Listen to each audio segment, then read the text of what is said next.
Les États-Unis étaient la destination finale du Titanic qui transportait des passagers espérant une vie meilleure outre-Atlantique. Et 100 ans plus tard, l'Amérique attire toujours autant, notamment des Français qui veulent s'y installer. 200 000 y résident légalement, mais des milliers d'autres vivent clandestinement sur le territoire américain, avec chaque jour l'angoisse d'être arrêtés. Enquête à New York avec Sonia Calavisa, Roman Boudier et Alain Piron.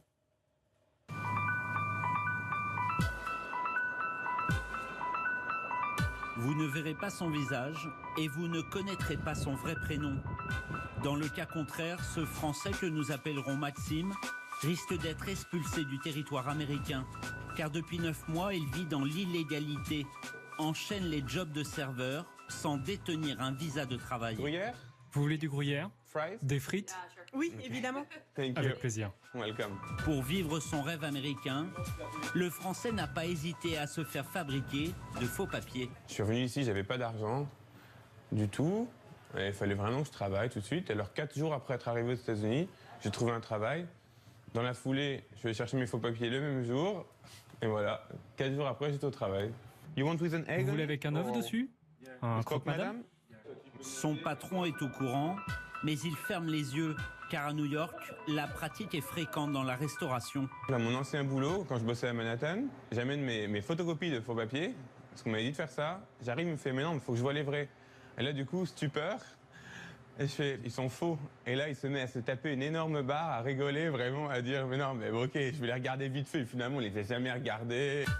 Et peu importe les menaces d'expulsion affichées par le nouveau président Donald Trump. Mais ici, c'est comme ça que ça marche, c'est hypocrite complet, quoi. Du coup, c'est pour ça, quand j'entends Donald Trump, ça me fait bien rire, parce que surtout dans les villes comme ça, t'as tout un pan de l'économie qui est basé sur des travailleurs clandestins ou sans papier. L'immigration illégale aux États-Unis, un sujet tabou. Pas de statistiques officielles, mais selon des observatoires reconnus, il serait 11 millions à vivre clandestinement sur le sol américain. Et parmi eux, 10 000 à 15 000 Français. Nous retrouvons Maxime dans son appartement qu'il partage avec son compagnon américain. Le Français a accepté de nous montrer ses faux papiers. Voilà. Permis de conduire et carte de sécurité sociale.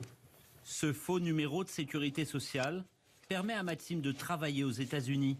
Même si tous mes employeurs savaient que c'était pas légal, ça leur a permis de me déclarer quand même. Fait incroyable, l'administration fiscale américaine ne vérifie pas qui se cache derrière les numéros de sécurité sociale.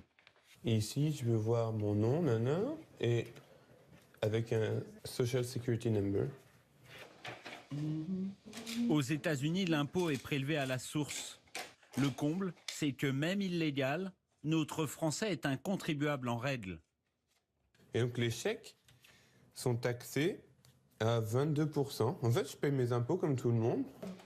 Mais ce qui intéresse notre Français, ce sont surtout les pourboires payés en liquide.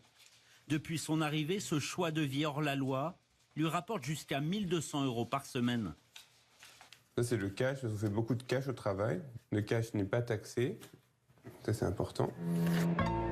Comment, dans un pays comme les États-Unis ultra sécuritaire, peut-on aussi facilement tromper les autorités?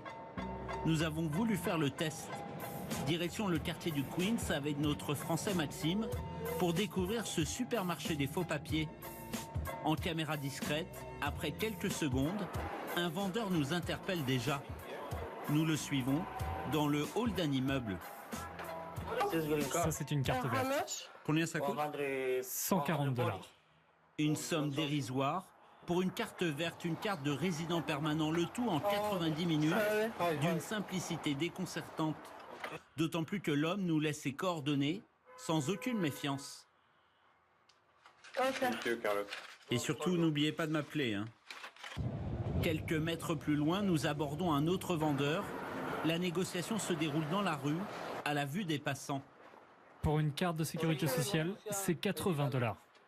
Et pour un permis? Je vous fais les deux pour 200 $. Vous avez beaucoup de Français.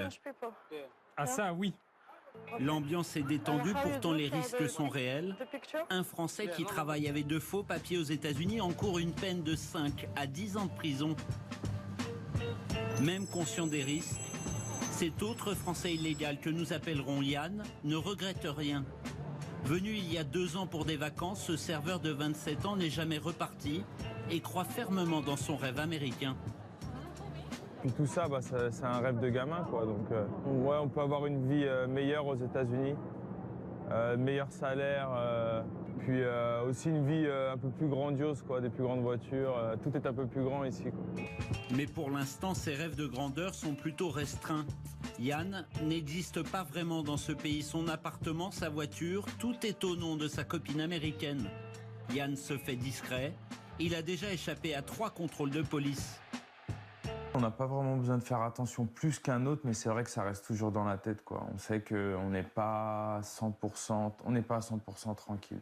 De se marier juste pour... Un stress auquel s'ajoute une douleur, celle de ne plus voir sa famille rester en France. Depuis 2 ans, il n'ose pas quitter les États-Unis de peur d'être démasqué par les douaniers. Parce qu'il est illégal, il serait alors exclu du sol américain pour 10 ans. J'ai perdu mon oncle l'année dernière. Donc j'avais le choix entre venir à l'enterrement ou pas. Et j'ai décidé que je pouvais pas venir en fait pour pas briser tout ce que j'avais déjà construit. J'ai ma petite sœur qui a donné naissance à mon petit neveu il y a 1 mois. Et donc voilà, je peux pas le voir pour l'instant, ça c'est terrible. Consolation pour Yann, il vient de demander la main de sa compagne américaine par amour.